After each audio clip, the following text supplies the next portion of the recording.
After getting all of your vaccine questions and having a bunch of our own, we were excited today to get some time with the governor after a news conference about the vaccine rollout. That concludes our program today. Oh, wait a minute. We didn't even get a word in. Can I help you define the phrase adding insult to injury? How about this? Small businesses getting hit with a big tax penalty while struggling to keep their doors open because they had to lay off people to, keep their doors open. And don't you love a good odd couple like Blazer Senator Enes Kanter and Oregon Senator Ron Wyden? I know, who to guess. Here's the story. All right, hike 'em up. It's time for the show. I'm Dan Haggerty. This is the story. It's also a conversation, and it's a two-way deal. We need to hear from you. So send us your questions and your comments and your concerns. We might just take them directly to the governor. Send them to the story at kgw.com or any other ways that you see at the bottom of your screen that you can use to get a hold of me. Now, I bet a lot of you have questions about the vaccine. In fact, I know that you do because you've been flooding our inbox with them.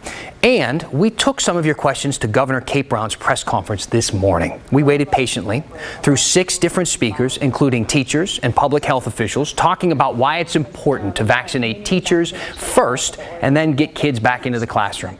Okay, so that lasted, 45 minutes. Then, finally, after all that, we got a chance to ask some questions. Well, we didn't get to ask any questions at all, actually. See, they took a grand total of 3 questions, and none from our reporters, who are there on your behalf, I should remind you, or really from most of the journalists who were waiting their turn.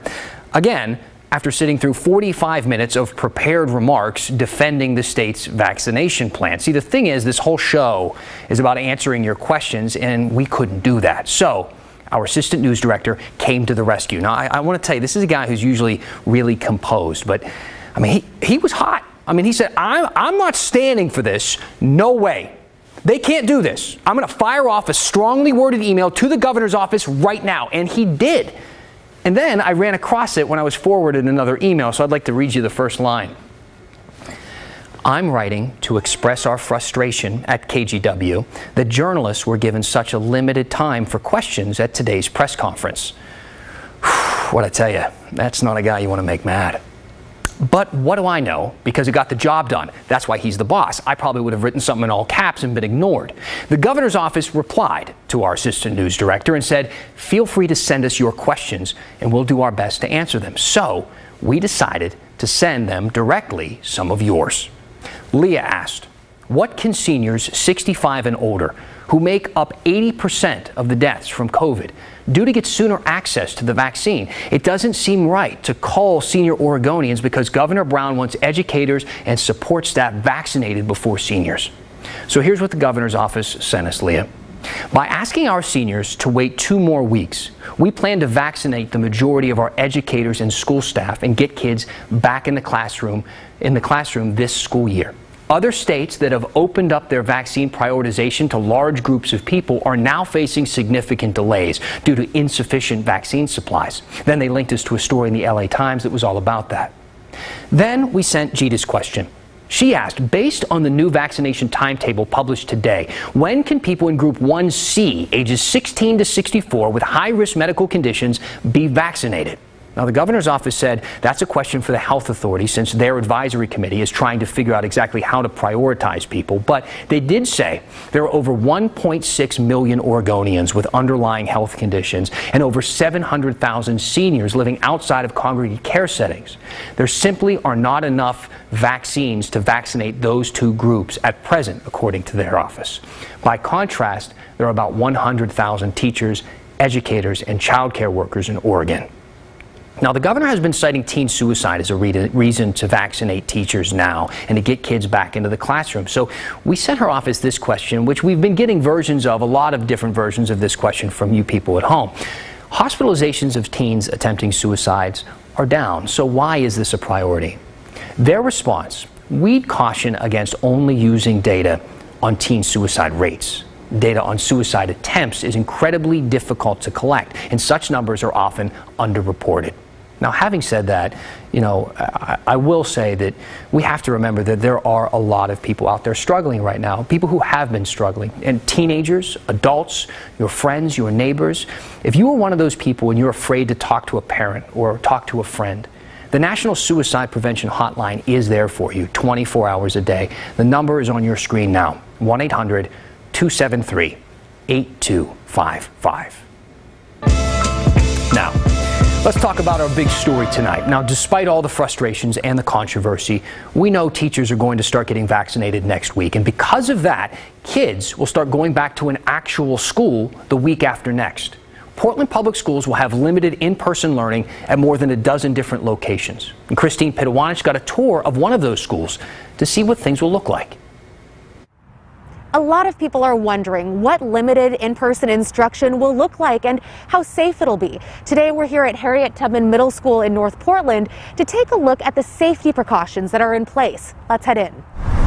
On the front doors, you see signs telling people not to come in if they're sick and to wear masks.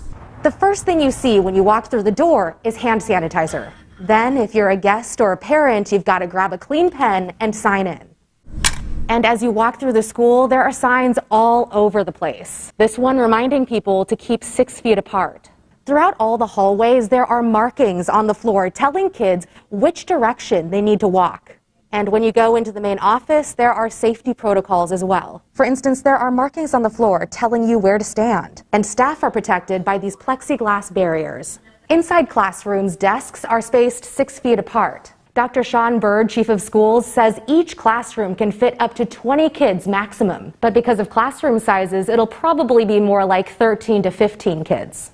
They're marked with the capacity, so this is to make sure we have physical distancing in place. So this classroom can hold 14 people. Custodians will clean classrooms daily, and there will also be reminders to stay safe playing over the intercom. Thank you for helping maintain the health and safety of the building. And throughout the school, you'll notice a number of rooms called symptom spaces. These are areas where symptomatic kids and adults can go. So in our symptom spaces, we'll have standalone air purifiers to just as an added measure of safety in those rooms.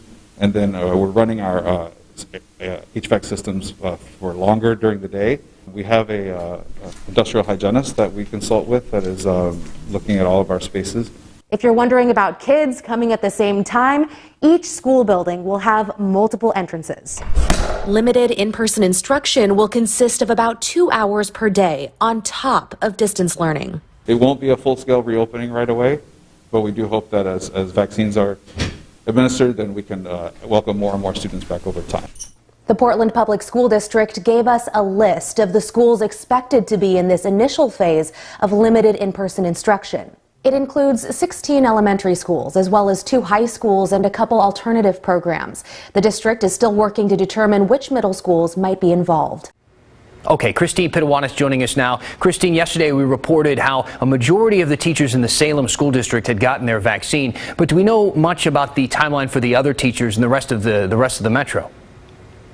Yeah, a lot of people are really paying attention to this right now. And what we do know, according to information we got from the Multnomah County Education Service District, is that there is a big effort underway right now to vaccinate teachers in the Tri-County area. And right now plans are still being worked out, but this is what we know so far. Districts are working hand in hand with healthcare systems to try to get a plan in place to quickly and efficiently vaccinate teachers in Multnomah, Washington, and Clackamas County. And the whole idea here is to try to create a central vaccination center for those teachers and staff to come and get their shots. And I think there are about 40,000 or so K through 12 staff in the Tri-County area, and they will be eligible to be vaccinated come January 25th. But there is a caveat here. They may not be able to get the vaccination for a couple of days because the medically fragile caretakers and adults, those folks are going to be given priority at this point. But January 27th, that's going to be the first day that these teachers and staff will be able to get appointments to get vaccinated. Christine, thank you so much. All right. Let's take a quick look at how Oregon is doing with vaccines overall. Now, as of today, more than 231,000 people have gotten at least one dose. Some of these people have gotten their second dose, but not many. Now, you might be looking at that number and going, wow, 231,000, that's great, right? What does that even mean, honestly? Well, based on the state's population, that means that 5.5% of people in Oregon have been vaccinated. We need to reach around 75% for herd immunity to work. So we have quite a while to go. But things eventually will get back to normal. We're on the way, I guess. Hey, Mario sent me a question about a new type of vaccine that's in the headlines. Hey, Dan, can you tell us, how does the mRNA COVID vaccine work? You might be saying, forget about how's it work. What is that? Well, I'm no doctor, but Pat Doris talked to a few and put together this little explainer for us. Both Pfizer and Moderna developed their coronavirus vaccines using mRNA. But what's that mean? And why is it so groundbreaking? Well, most vaccines put a weakened or inactivated germ into your body, and that germ triggers an immune response. It teaches the body how to fight back if it ever encounters the actual, full-strength germ or virus in real life. But that is not how mRNA vaccines work. Instead, mRNA teaches your body how to fight back without ever exposing it to the actual virus. How? Well, mRNA vaccines teach some of our cells how to make one part of the virus, not the entire germ. In this case, it's that spike protein you've seen in pictures. Once the protein is made, the cells break down the mRNA and get rid of it. On its own, that spike protein is harmless. The scientists found it does trigger an immune response among germ-fighting cells. So, your body learns what the invader looks like and starts building an antibody army to be ready to fight the coronavirus before it's ever actually exposed to it. Former director of the CDC, Dr. Tom Frieden, put it like this. Think of mRNA as an email sent to your immune system that shows what the virus looks like, instructions to kill it, and then, like a Snapchat message, disappears. But when that message goes away, your body still has the information it needs to protect itself against the coronavirus. Now we need an explainer to tell you what Snapchat is. So, restaurants can't seem to catch a break during this pandemic. They solve one problem and it just creates another. Out of the frying pan and into the fryer, you could say. But it's the same for a lot of different businesses, barbershops and gyms and hotels and vendors, the list goes on. And most of them had to lay off most of their staff just to survive all of this. Problem is that influx in unemployed people also has the government now increasing the amount of money these businesses pay into unemployment. Frying pan, fryer. Kyla Boshi warned us about this in December, and now we're hearing there might be some relief. But the big question is, will it be enough? Getting the government's attention isn't easy. Just ask Kim Spiegelberg. I think there's a lot of small businesses that have raised their voices, including mine. And it's still a very scary proposition for us. Last month, the franchise owner of the Barbers warned us all. Do the math. The state is pushing small businesses like hers to the brink by increasing how much they have to pay into unemployment. Kim, who owns 12 shops, expected to see her annual unemployment insurance tax rate double, jumping by nearly $80,000. Could not come at a worse time. So why the tax increase, especially now? Here's how it works. Employers pay into the state's unemployment insurance trust fund. When workers are laid off, they collect some of that money. If a business had a lot of layoffs, say during a pandemic, it results in a higher tax rate. When we shut down, we weren't shutting down machines, we were laying people off. And we had no choice. And now it appears the state may actually be listening. On Thursday, the director of the Oregon Employment Department told a legislative committee he's open to significant changes to the state's tax formula, including maybe spreading out the burden among all employers or rolling back rates in 2022. We want to work with business groups, worker groups, to make sure that we're striking the right balance here. We think that we have a good start. David Gerstenfeld acknowledged that Oregon's trust fund has billions of dollars in reserve, so the state can afford to cut people a break. We want to make sure that any changes we make to Oregon's system doesn't put us at risk for running out of money in the future. The Employment Department already said it would allow businesses to defer a third of this year's payments until June of next year without interest or penalties. But that doesn't help businesses struggling to survive right now. I mean, they're saying, yes, you can defer your payment and we won't penalize you, but that doesn't do me any good in 2022. I'm still going to be in a hole. Instead, Kim and other small business owners are urging the state to step in and help protect them by not counting COVID-related layoffs in determining their tax rate. Similar relief measures have been taken in 26 other states and the District of Columbia, explained Catherine Lawhead, of the nonpartisan think tank Tax Foundation. The state could really help a lot of employers and a lot of employees get back to work by helping these businesses through this really unusual time, and then going back to a more usual tax rate schedule when times become more usual and life gets back to normal again. For many small businesses like barbershops and restaurants, this increase in unemployment taxes comes at a time when they can least afford to pay. They need to provide us relief.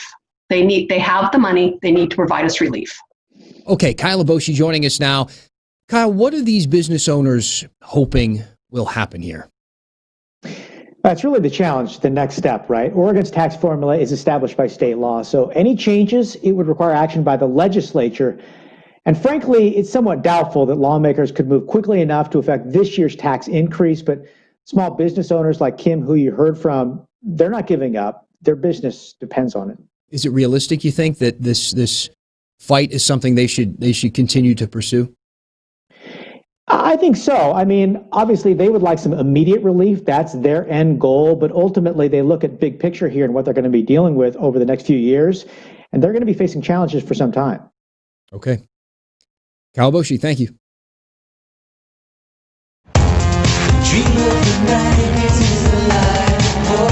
A dream that might be dying.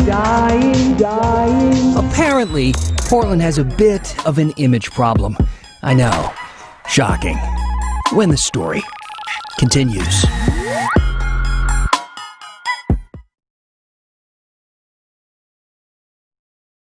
Hey, welcome back. Keep those questions coming. Send me a Facebook message or leave a comment on my page. You can just search Dan Haggerty, KGW on Facebook. You can find me real easily. We also are on Instagram. Search for The Story, KGW. In fact, I want to get to a viewer question right now. See, Jerry messaged me on Facebook, and he said, love your show. Thank you, Jerry. How about a segment on who the heck the anarchists are who keep rioting, and for what? So we talked about this a bit yesterday after self-described anarchists smashed up downtown and busted windows at the Democratic headquarters. And that got national attention, mainly because it was so confusing to the average observer, the average person who has watched the unrest in Portland grow from the Black Lives Matter movement to something that's really pretty hard to define at all at this point. This group wore the typical Antifa or anarchist attire, black clothes, helmets, masks. They held signs that said stuff like, "We don't want Biden, we want revenge." And no, I don't know what that means. Another said, "We are ungovernable," which is hard to even say. They probably should have had somebody else in charge of signs. Regardless, the Oregonian published a piece titled, "What Are We Marching For?" Protesters and observers wonder alike in Portland. It mentions this moment when an activist and leader with Black Unity PDX asked over a megaphone to the crowd, "Who set this thing up?" To which someone in that crowd yelled back, "We don't have leaders." So to answer your question, I don't know that anybody really knows exactly what they're doing right now, or at least enough to give you a specific answer. But Jerry, I didn't want to leave you hanging with like a shoulder shrug and I don't know. So I took your question to a guy who I really respect in these conversations, sociologist Randy Blazak, and he reminded me that regardless of your political perspective, pro-Trump, pro-Biden, anti-both, there is a growing number of people who feel disenfranchised and forgotten about in this country. And they feel that way because in a lot of ways, they are. We are in a new global economy. This started in the 1980s when we started outsourcing our factory jobs and replacing them with service sector jobs. So we've seen the shrinking of the middle class. We've seen the American dream kind of disappear for a lot of people. People are carrying more debt now than they have wealth. This is the first time in America that most of us have been in the red instead of the black when it comes to our wealth at home. And that's frightening. And so, when somebody like Trump came along and said, we're going to make America great again, a lot of people heard, oh, that's when I could buy a house. But it was also before the civil rights movement. And so, that notion of economic fragility is very real, and the pandemic has only exploded that, where so many people who thought they were secure are now, moments away from homelessness. And so these are real core issues that speak to people on both ends of the political spectrum that are very real. But regardless of their motivation, nightly violence has damaged the city. And I'm not just talking about broken windows and graffiti. The rose on our tourism pamphlet is starting to look like the one locked in the Beast's Tower. And our city, that has had a reputation for years of being unique and beautiful, is being described a lot differently. Bernadette, for instance, messaged me last night and said, I moved here 3 years ago from the Midwest. I don't find Portland weird. I find it creepy. And if you haven't walked downtown recently, I recommend that you do. Get in your car, drive from the suburbs, and see it with your own eyes. And tell me, is it beautiful and unique? Is Portland weird? Or is Bernadette right? We have a story that we think is worth your time. Willamette Week reporter Nigel Jacques focuses on Portland's falling desirability. Our city was once near the very, very top of the list of places that people wanted to move to and where people wanted to invest. Now, not so much. The Urban Land Institute talks to lenders and investors and developers to try and figure out the most desirable real estate markets in the country. In 2017, Portland was third. Seemed like everybody wanted to move here. 2017, that was yesterday. For 2021, it now ranks 66th. Developers don't want to build here. They don't want to invest here. What's to blame? Well, we all have our own kind of list of what's 1 and 2 and 3, but it's everything we've been talking about over the past year. The pandemic, the protests, the vandalism, the homelessness, the wildfires. Nigel's story gets into also how this could turn even worse, even more of a downward spiral if something isn't done about it. You should read the whole thing. It's on the Willamette Week's website right now, and it's worth your time. I thought a lot of you would have something to say about that or pretty much anything else that we've been talking about recently. So send it my way. Use the hashtag HeyDan. We're going to finish the story and the week next. I know some people complain about mixing sports and politics. Well, too bad, because it turns out a Blazers star is pretty much BFFs with one of Oregon's top lawmakers. Senator Ron Wyden joined Orlando Sanchez and the KGW 3-on-3 Blazers podcast to talk about his friendship with the center, Enes Kanter. In a state where the federal government owns... Long before Oregon Senator Ron Wyden became one of the top elected officials in the country, his love was basketball. I grew up and all I wanted to do was to play in the NBA. He landed a scholarship to play ball at UC Santa Barbara, but reality soon set in. Because at 6'4", I was too small, and I made up for it by being really slow. So it wasn't going to happen. He never lost his touch, though, even when he got to D.C. With respect to the alleged shooting, contest, it took place in the House. There were 50 shots in the contest. I made 47 out of 50. So I will tell you, I live in fear that there'll be some charitable event and everybody say, Ron, shoot some free throws, and I'll make like 26 out of 50. Wyden is a big Blazers fan. So I think every season is going to be a repeat of 77. And think about that parade, and there'll never, be a greater memory. And he's got lots of stories, like the one involving center Arvydas Sabonis. Larry Weinberg and Harry Glickman actually sent me to Moscow to talk to the Soviets about bringing Arvydas Sabonis, and I thought it was like out of the Rocky movie, because I'm sitting there and talking to all these political leaders in Moscow, and I'm wondering, shoot, am I going to get out of here safely or not? Because every time I'd say something, I offered this letter from Larry Weinberg and Harry. One of them would go, "Yet." And I just said to myself, I don't think this is going too well. From one Blazers big man to another, Wyden has built a friendship with center Enes Kanter. He was in our community, and he had a real problem. He had a problem where Turkey's president, Erdogan, a real authoritarian, stripped him of his passport, harassing his dad and his family, and basically encouraging other countries to arrest him. So we just got together, and it's just been a wonderful friendship. Kanter surprised us all by dropping in during the interview. Oh my God! I got a perk. You kidding me? My buddy is right there. Hi guys, how you doing? We are actually practicing. This is our locker room right now. I'll show it to you. But I just wanted to say hi. I've been reading the stories about how you might want to go into politics sometime. I'm going to head senior citizens for Enes, because you got such a warm way with people. I describe it that you got the shooter's touch for public service. You are one of the biggest reasons that I want to get in politics, because I see the leaders like you can make a big change and impact life and touch hearts, you know. So that is like, you inspire me. Orlando Sanchez, KGW Sports. Politics aside, you got to love that bromance. The center and the senator. Let's read some weird comments tonight. It's Friday. Let's finish it with this one from Jason. Hey Dan, is it the lighting or cameras, or do you and Maggie Vespa have really long fingers? What are you talking about? My fingers are freakishly long. It's a huge insecurity, and thanks for bringing it up. I don't know about Maggie. I'll ask her, I guess. Hey, let's zoom out just a little bit, if you don't mind. Let's zoom out. I want to show you, we've had issues with the lights back here. They've been going out. We had to switch another one before the show today. See if you can figure out which one it is. Little Where's Waldo for the weekend. That's it. That's the story. Have a great weekend. I'll see you back here on Monday.